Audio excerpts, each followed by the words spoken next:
Da, super je doći ovako u hladovinu Strossmayerovog parka, pogotovo kada temperature i danas će ići onako u nebesa.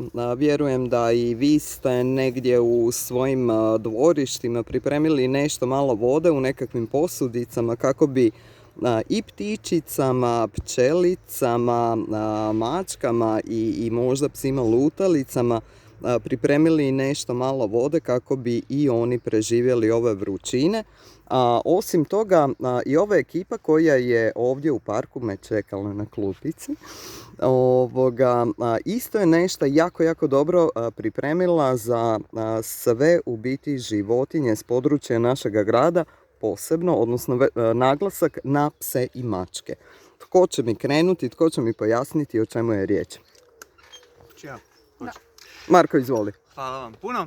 Evo, ja sam Marko Berberović i prije 1,5 dana sjeo sam sa svojom kolegicom Barbarom Petričević na kavi i pričali smo tako o problemima koji muče naš grad, pa smo tako prepoznali da naš grad ima puno lutalica, posebice pasa i mačaka.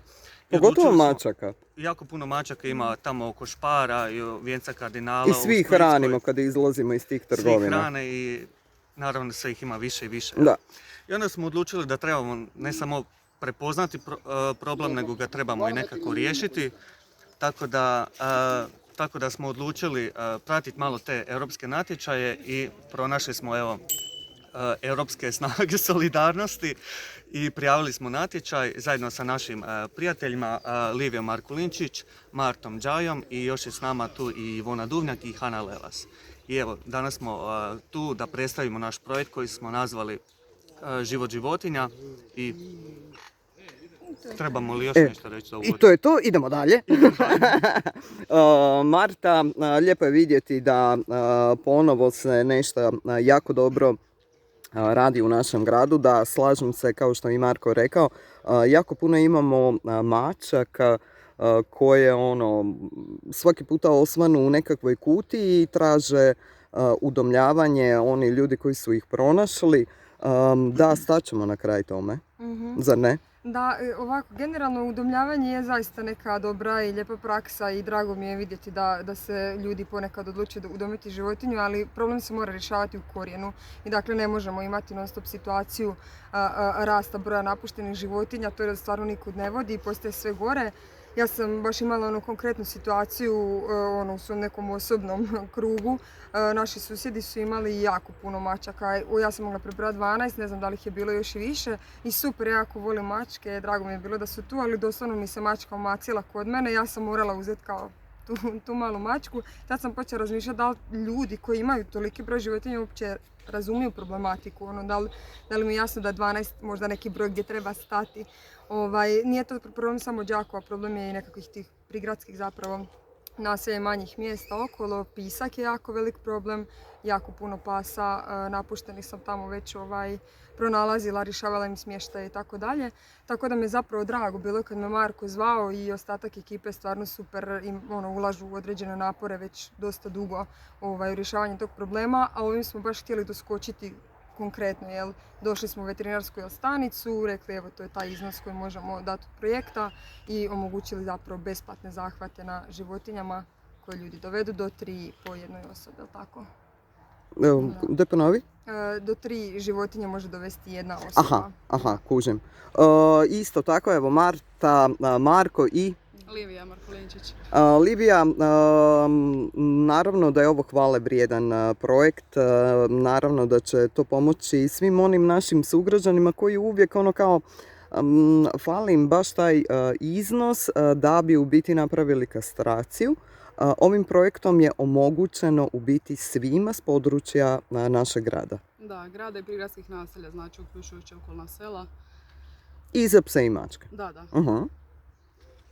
Tako je. U principu možda bismo mogli spomenuti onaj dio da smo mi zapravo već došli skoro do isteka sredstava. Mi smo gotovo sav iznos koji smo dobili od Europske unije odmah uključili u to. Ostalo je još nešto sitno za promotivne materijale jer zapravo planiramo nastaviti vidljivost projekta jel, u školama, kroz edukacije i tako dalje. Ali u principu već je popunjena, to jest došli smo do brojke 100 i ne znam koliko No da. zahvata. Ljudi su se jako brzo prijavljivali. Dakle, Čekaj, ima još mjesta ili? Jako Ima malo. Ima još nešto malo mjesta. Da, Jako tako je da- velik interes. Ljudi su prepoznali važnost i naravno kad nešto piše da je besplatno svi će navaliti. Samo malo, ja imam par mačaka, mogu ja to dovesti? Možeš ti, Može. Ima još mjesta, ali samo kažemo da smo pri kraju. Pa evo, apeliramo na naše sugrađane koji su možda socijalno malo slabijeg statusa da se oni prijave jer znamo da oni jako vole životinje i da oni... Između ostalog, veterinarska stanica isto tako zna imati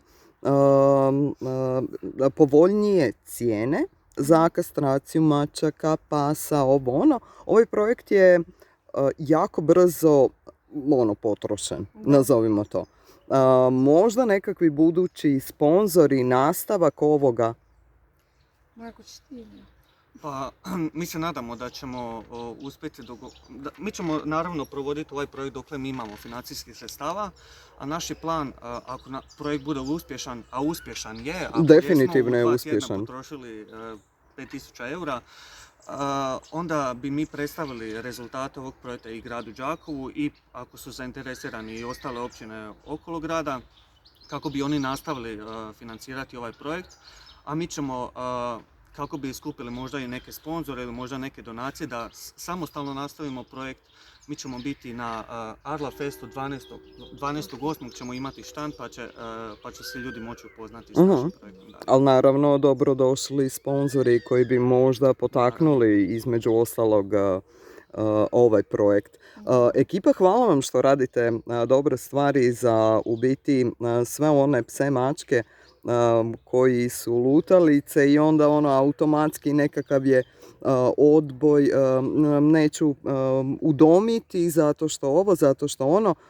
S ovim projektom smatram da je napravljena ona jedna velika stepenica kako bi se udomile te životinje. Tako je. Osim na zahvate, pozivamo vas da udomljavate one životinje koje nažalost moraju nazad na ulicu. I još jedna važna stavka, grad se također priključio akciji i uključili su se zapravo sa besplatnom uslugom mikročipiranja za svaku životinju, tako da je to jedan veliki zapravo korak. Tako je, ako još mogu opet nadodati kao zadnji puta. Čekaj, ovo ti je drugi put da dodeš. Ovo je drugi puta da uvijek zaboravim tu jako važnu stvar. Znači, pozivam sve ljude da prate našu stranicu na Facebooku i na Instagramu Život životinja, projekt solidarnosti.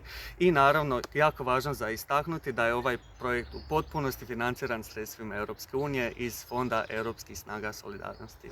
Evo, vjerujem da će uletiti još koji fond kako bi uspjeli napraviti još dobrih stvari u gradu. Ekipa, hvala vam. Vidimo se i naravno pratimo se. Bok! Ćao!